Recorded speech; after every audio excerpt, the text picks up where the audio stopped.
तो परमाणु में प्रोटॉन जो होता है वो पॉजिटिव होता है, न्यूट्रॉन न्यूट्रल होता है, ये कहें कि वह उदासीन होता है। ठीक है, इलेक्ट्रॉन जो है ये आपका नकारात्मक यानी कि निगेटिव होता है। तो हमारा राइट आंसर होगा नेट आवेश के साथ एक उप परमाणविक कण जो कैसा होता है, नकारात्मक है। ठीक है, देन क्वेश्चन नंबर 19, जिन एक परमाणु कणों में सामान्य उप परमाणु कणों से विपरीत गुण होते हैं उन्हें किस नाम से जाना जाता है?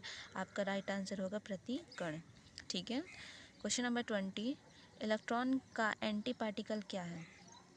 Positron, proton, alpha particle, beta particle. तो इलेक्ट्रॉन का एंटी पार्टिकल आपका ये पॉजिट्रॉन होता है। ठीक है, क्वेश्चन नंबर 21, निम्नलिखित में से किसने प्रोटॉन की खोज की थी? तो दोस्तों प्रोटॉन जो कि न्यूक्लियस के अंदर पाया जाता है उसकी खोज ई गोल्डस्टीन द्वारा की गई थी। ठीक है, जे थॉमसन द्वारा इलेक्ट्रॉन की खोज की गई। ओके, रदरफोर्ड जो है इन्होंने आपके न्यूक्लियस की खोज की थी, और चैडविक जो है इन्होंने न्यूट्रॉन की खोज की थी। ठीक है, ये चीज़ आप याद रखिएगा। मैं एक बार और रिवाइज कर देती हूँ। परमाणु के अंदर जो केंद्रक होता है, परमाणु नाभिक होता है, तो नाभिक में हमारे प्रोटॉन और न्यूट्रॉन प्रेजेंट होते हैं। तो उस प्रोटॉन की खोज गोल्डस्टीन द्वारा की गई और न्यूट्रॉन की खोज चैडविक जी द्वारा की गई थी।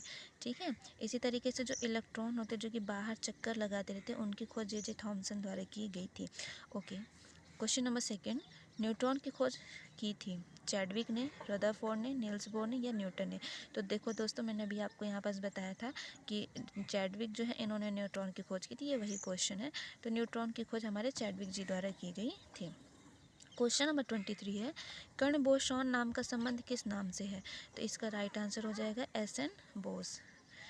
निम्नलिखित में से कौन सा कथन सही है? ओके, तो आपको बताना, एक परमाणु के नाभिक में केवल इलेक्ट्रॉन विद्यमान रहते हैं? जी नहीं। एक परमाणु के नाभिक में इलेक्ट्रॉन और प्रोटॉन दोनों विद्यमान रहते हैं। एक परमाणु के नाभिक में केवल न्यूट्रॉन विद्यमान रहते हैं। एक परमाणु के नाभिक में प्रोटॉन और न्यूट्रॉन दोनों विद्यमान रहते हैं। दोस्तों मैंने अभी आपको बताया जैसे कि ये प्रोटॉन है, प्रोटॉन में नाभिक होता है और नाभिक में प्रोटॉन, और मैं एक सेकंड पेंसिल से आपको बता देती हूँ, लाइक मेरी बुक है तो मैं नहीं चाहती कि मैं इसमें ज़्यादा पेन का काम करूँ।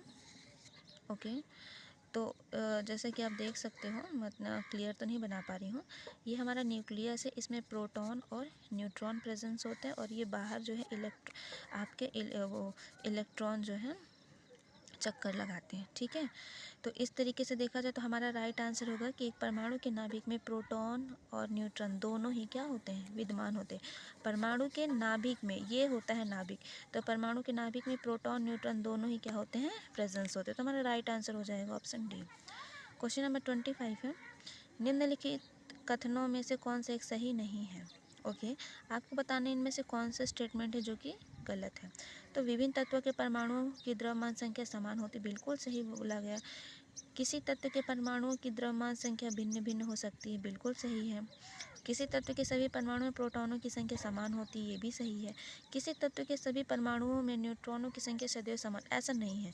ठीक है, तो चलिए दोस्तों, आज हमारे क्वेश्चन 25 कंप्लीट हुए, और क्या क्लास कैसी लगी आप लोग मुझे बताइएगा।